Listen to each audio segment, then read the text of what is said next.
Hello everyone. Today's talk will be titled When Our Eyes Turn into Galaxies. I would like to talk about the playful imagery of the Andromeda and Milky Way collision. How these galaxies in 4 billion years, based on the absolute certainty of Wikipedia, will collide. And so whether this is actually true based on our physics now or not, regardless of any physical regulation, we want to see that if these two eyes could be aware where they are, could they remember the galaxies that they're turning? We are born into a shape in which we grow up and recognize ourselves in the mirror and get to a point where we begin learning about language. As we gain language, we get introduced to verbs, nouns, and many different formats, even though not consciously what everyone is using words. So we are born to communicate in the sense that multidimensionality is also elusive when one is aware of nothing. However, as you are an individual being, as you interact with life, your awareness is expanding. This is simply a general thing. It's simply why you should respect elders, because they have seen more life. So in other words, their life force is maturing. It's as if they're going somewhere where you will be going soon too. We must respect every being at any age, because we hope that we all get to that age. No? So we should respect them. We should be like, good job. You know? It's actually a very strong contribution. It means that humanity is healthy. It could be much healthier even. Anyways, to not get too far off topic, we come down and we are present in a form and a body.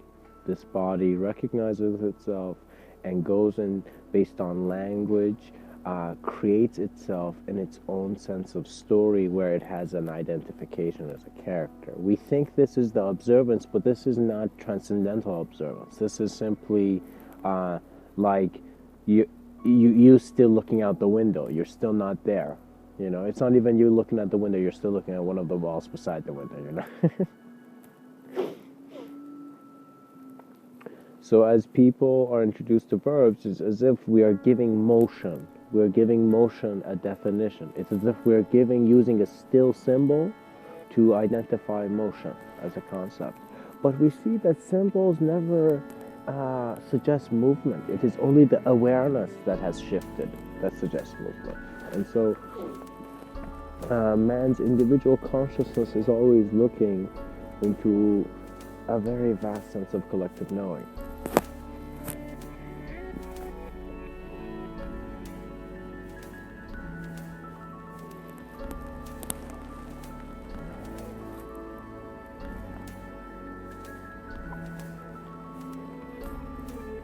When we look at humanity, we try to wonder, not question, but wonder about its capable and able potential and efficient potential in the future.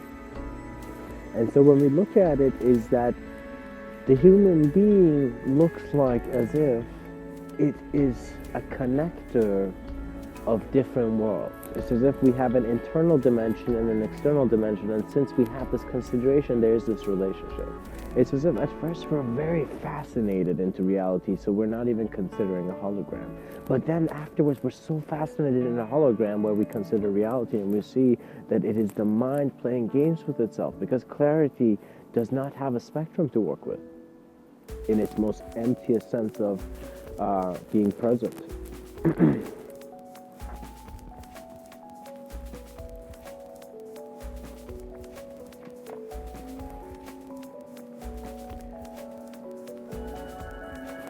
Your, let us say that your left eye looked out and it saw itself to be the Milky Way galaxy. And let us say your right eye looked out and it saw itself to be the Andromeda Galaxy. And so if you were that vast vision which was experiencing yourself, not just as a thought, but all that a thought can be, because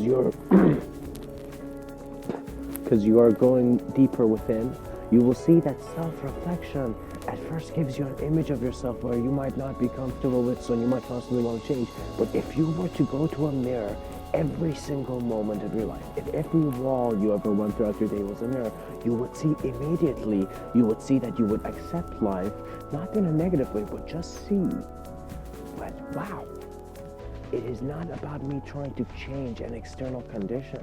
All external reality is cyclical, is temporal. That bully who thought he was just bullying you is getting bullied by time and space. Eventually will age and go into that experience. And so it is simply how meaningful is the experience of the human being in its contribution within the moment. We understand this principle and we are found in infinite ways. And it's very fruitful.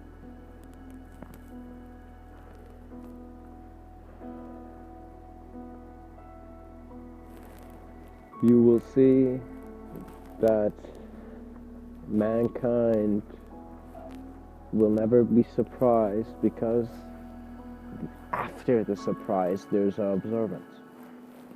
So knowing in this reality is as significant as not knowing. So it's kind of very interesting for me why throughout the day you're really feeling like you don't know some things and you really feel like you know some things. Like, what is the relationship of this? And so if you become curious to this, you would observe for yourself, just the concept. What does that mean? And so as terminology is pushed aside, the mist does not completely fade, but you begin to see a lantern.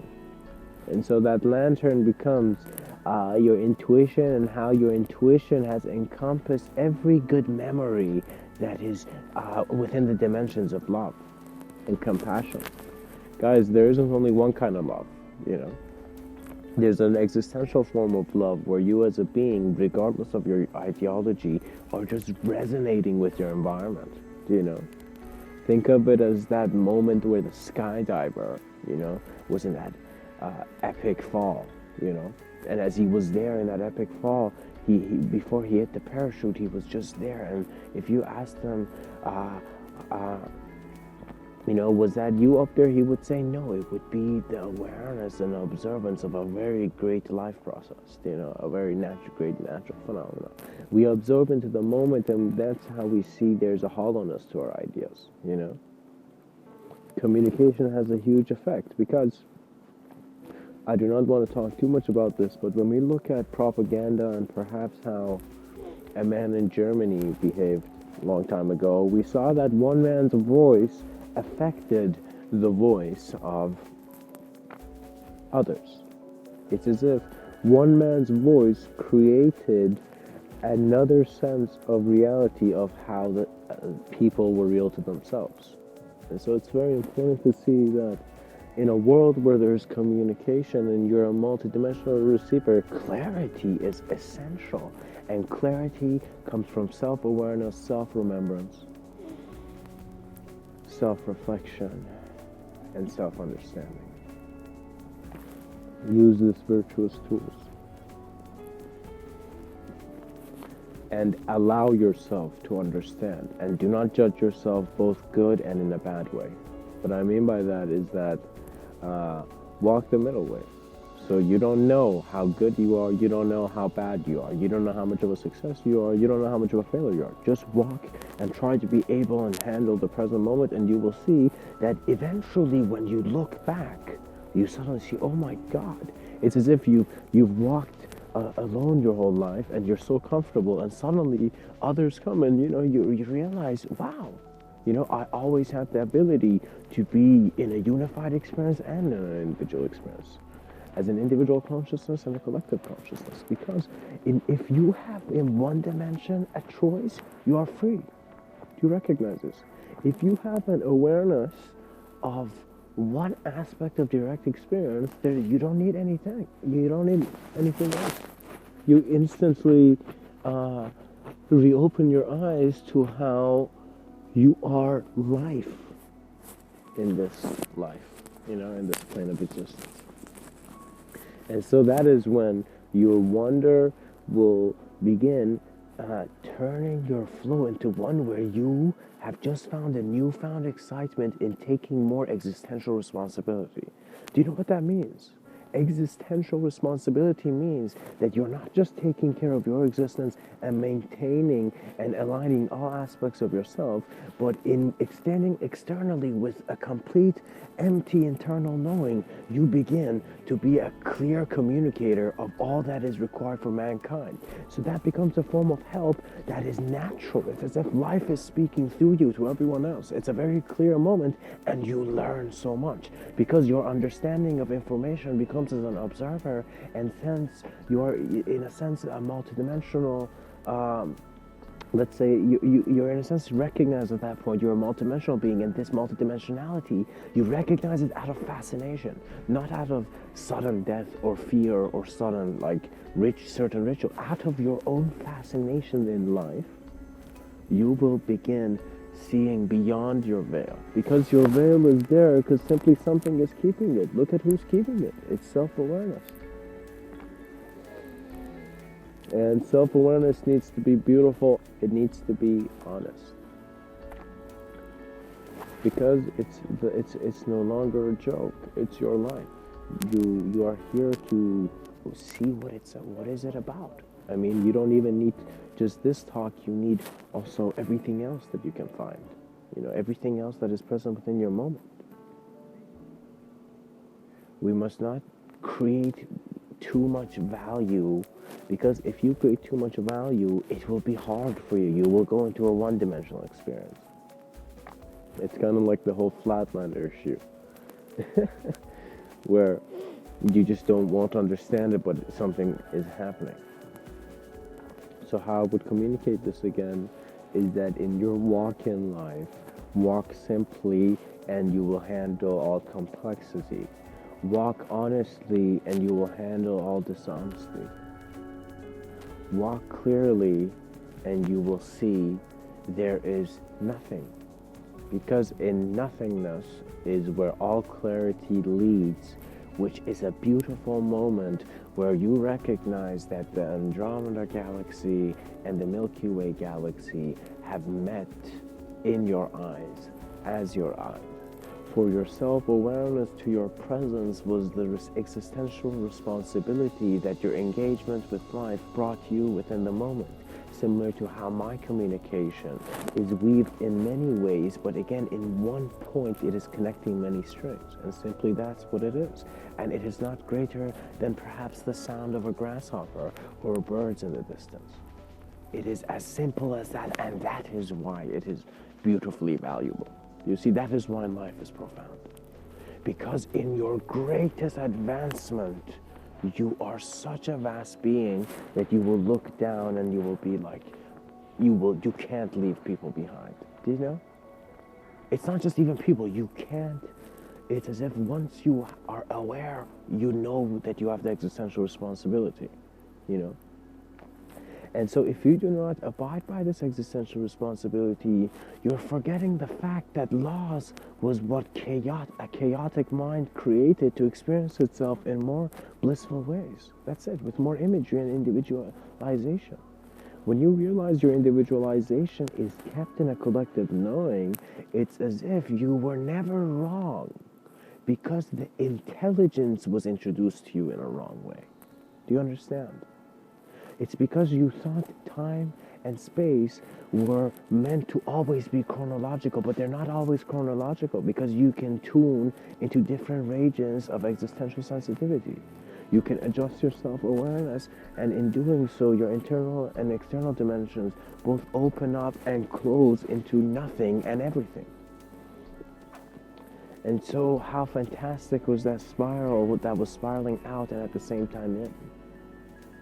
And perhaps man could recognize that he is in the center of his awareness, regardless of how the externality chooses to manifest. And you will suddenly become aware of how unique this template of reality is. I mean, think about it. Why is the planet a sphere?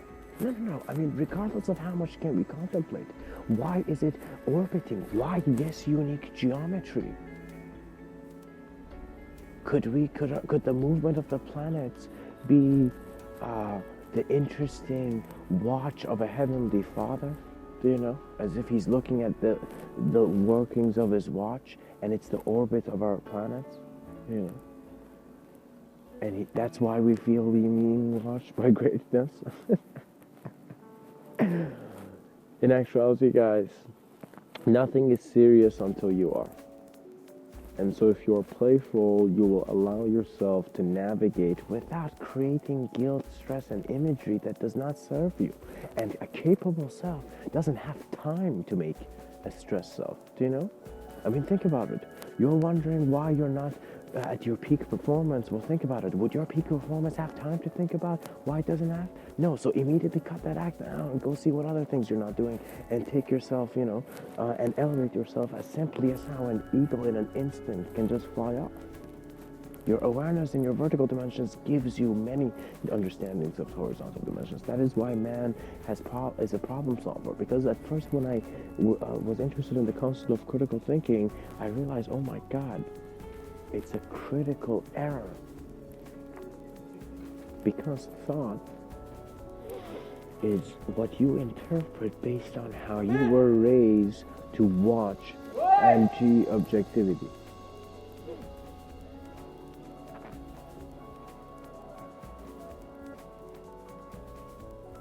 It is an absolutely amazing phenomenon when you realize that all those things that you thought were real and bothering you were just in a TV screen because you had just changed the channel or forgotten to change the channel. If you want as a being to take existential responsibility right now, you would not wait to be certain.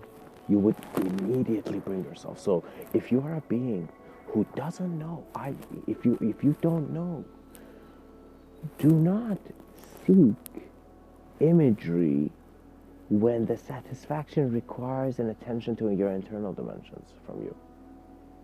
It's as if, no, that loss you suffered, that trauma you went through, it requires you to sit down and look in the mirror of your being and to see what you are and to see how much do images of the temporal universe need to dictate you? What is the nature of sound? What is the nature of your intelligence? Are you satisfied by how laws are defining nothing into something for you? Or do you want to have your own experience of nothing? Because it seems that the earth is kept in a vacuum. And so if absence has become very crucial to be studied, its interpretation must be done authentically and originally by each being from its origin of awareness. That means your internal dimensions does not need other laws and theories and philosophies and, let's say, perhaps even religions. It does not need ideology before you have received your own ideology. You have originated your own. What that means is that if you are incapable of seeing the value of your talent, it will not be real for you to let go of routine that has created a comfort that is enough sometimes, but sometimes not enough. Give yourself the greatest quality of decision. Give yourself the greatest quality of understanding. Don't look for toys. Don't look for stuff like that. Don't look for phones. Don't look for too many gadgets, even though have an understanding of how they work. Navigate yourself by your existential intelligence.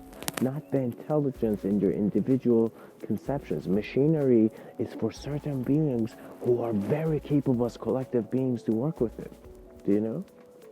It's as if you're working with the knowing of the sun.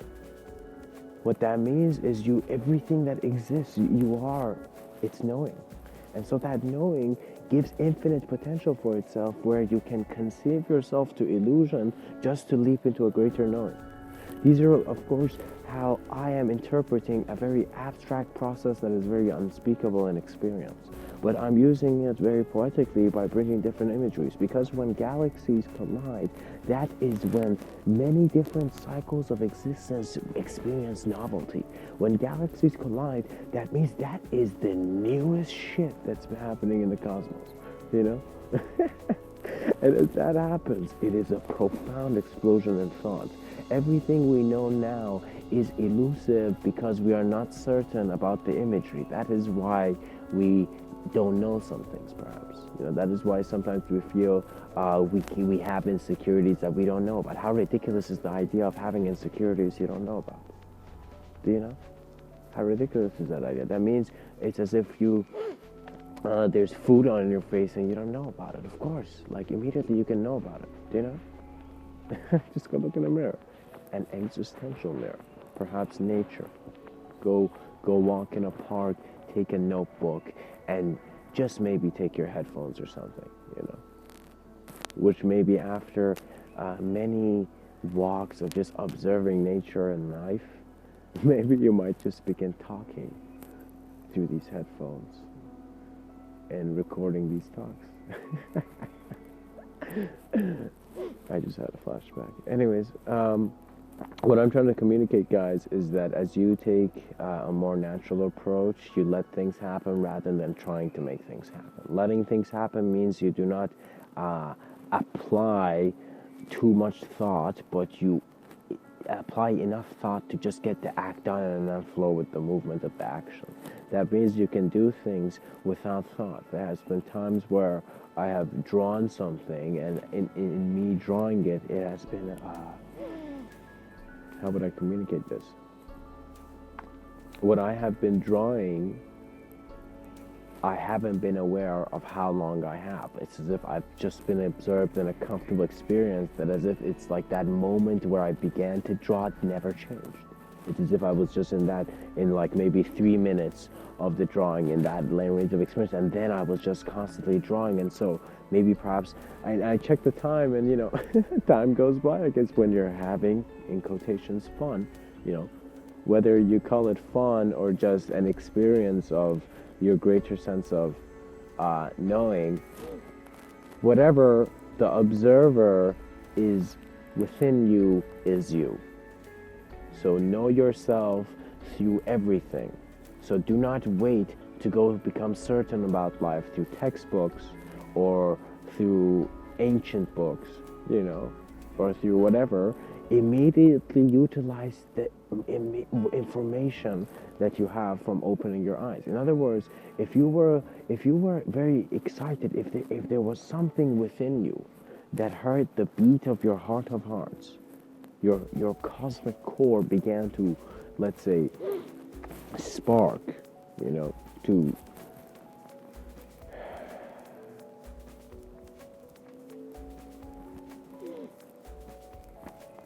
carry your greater emanation, you will see that from the moment you opened your eyes in the morning, you can utilize that imagery to reach a state of absolute bliss. And when I say bliss, at first you have bliss because you're experiencing all the things you thought you couldn't have, because on your subtler planes of experience, it has become more real, the imagery. But afterwards, you go to a sense of emptiness where the greatest bliss is the one where it gave you an understanding, it gave you a confrontation. You move beyond all these bodies of ideology that you've been associating with. It's as if since you're born as a being, you are thrown into, let's say, a box filled with many names and ideas and many different bodies, right? And so you're thrown here and you constantly think that you're this, but once you see, you have always observed yourself from beyond the box, because what is the essence that is keeping the box? What is keeping you existing? And so once you observe your knowing, there comes a moment where an existential silence occurs.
You will begin to see that life always continues.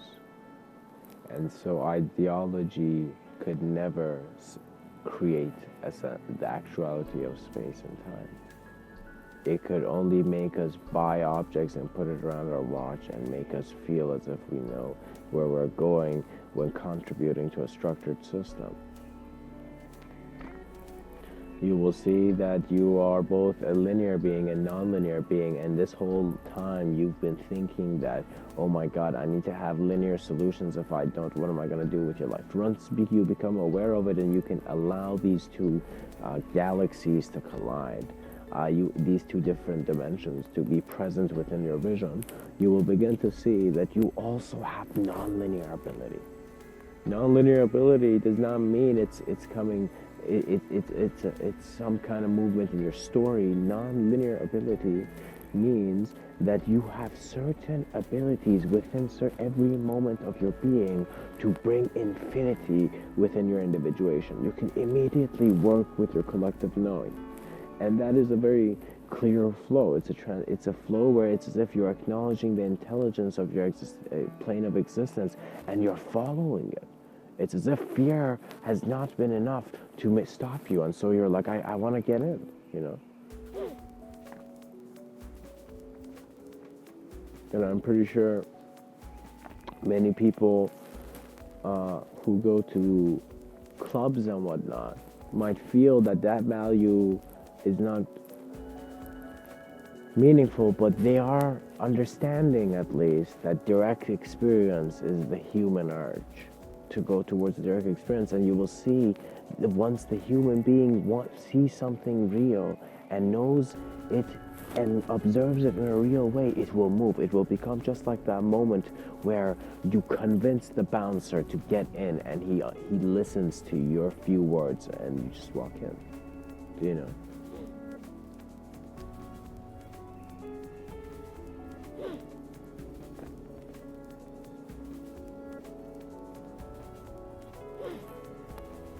Your intentions really suggest your communication. You begin to see that imagery is something to play with, but then from another set of point, you realize that it's like after you've taken your life so seriously, there will come a time where you'll become more playful and you'll become more grounded and you'll begin to observe it as if, all right, I can only come up with plans for a certain amount of time. All those people stressed out on all those things they weren't doing on time or they couldn't do. Trust me, after a certain age, your mind will not think about it this way. So do not stress out. It's very important that in your youth and extending to, let's say, your 30s, you are very clear. You're experiencing life with clarity. You are at your peak health, and your mind is also very capable. What that means is you have not just in an instant raised your ability to observe your surroundings within you, but you have gotten also the ability to communicate your internal dimensions without a linear dynamic. It's as if you simply walk and your presence emanates. Who you are and what is to be done occurs. This at first may communicate as imagery, but guys, it's not. It's authentic self-awareness. It's that bridge that is made of sincerity and honesty. And when I say honesty, at first that has some family values, but at the same time, honesty means in this moment of life, if you were to ask, who am I? How instant would you want to know the answer? What would be the intensity for you to see what is real for you? And so this is not something to question or find an answer to. This is something to gracefully observe. It's as simple as how the Zen master empties his teacup and lets it be on the table and breathes.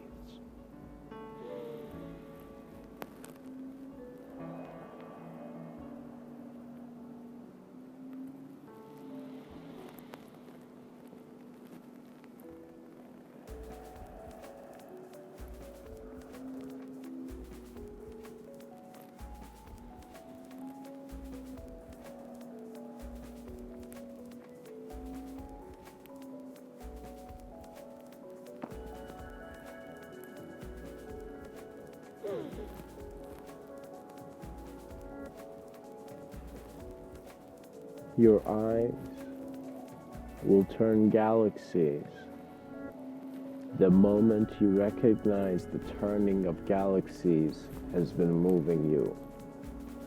We must move beyond our individuation by very comfortably allowing a present observance. This present observance is not relevant to space and time, so it can be done in an instant. Self-awareness is an instant thing. And it's an interesting phenomenon, you might think, in a cause and effect universe, but it's as if a vertical dimension is, of course, an interesting phenomenon for a horizontal dimension. Because only one point can understand. Only the individuality can see the beauty and the infinity of how small it is and what kind of a greater world exists, Many people think that the concept of creation and creator, in a sense, changes place a couple times for the sage. The sage begins to see that at first he is the creation and there's a creator, but then at the same time he goes through certain states of awareness where he becomes the creator and everything else is the creation. And so once you see you're the simultaneous acknowledgement of observance, your task in this existence is not, in a sense, to just go seek a map. Your task becomes your allowance to naturally flow with all that is flowing. Your knowing is already there. If you choose to horizontally see it, it won't make sense. If you choose to non-linearly follow your intuitive knowing, just trust life because it's your life, you will begin to see the beautiful emanation that you are and what it really means when you are made of stardust.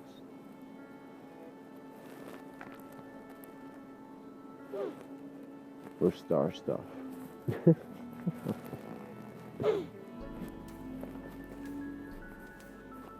It is now a time where people need to recognize that we need to become advanced communicators.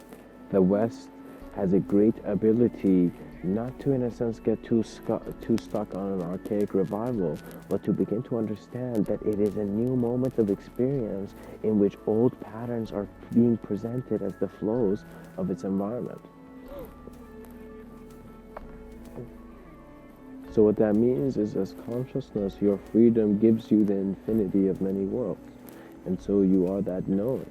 However, in reality, there's always illusion, and so your contemplation needs not be a fixture in one story. It is an awareness to many stories.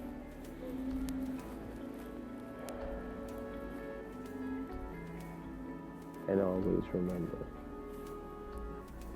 you are the observance of all that is